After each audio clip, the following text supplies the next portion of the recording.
في البداية وقبل أي كلام اتخلق أبونا آدم وأمنا حواء، وعلى مر الأيام بنتعلم من تجاربهم باختلاف المسميات، ويبقى آدم هو آدم وحواء هي السبب في خروجه من الجنة.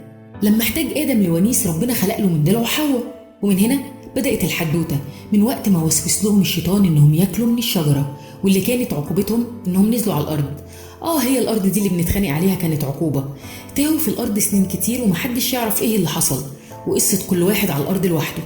بس التاريخ بدأ يكتب حروفه لما تلاقوا بعد 100 سنة، ومن هنا بدأت الحياة. وأول حكاية بدأت على الأرض، وبما إن حواء كانت الست الوحيدة على الأرض وآدم مفيش غيره من الرجال، الدنيا كانت ماشية فل وعال العال.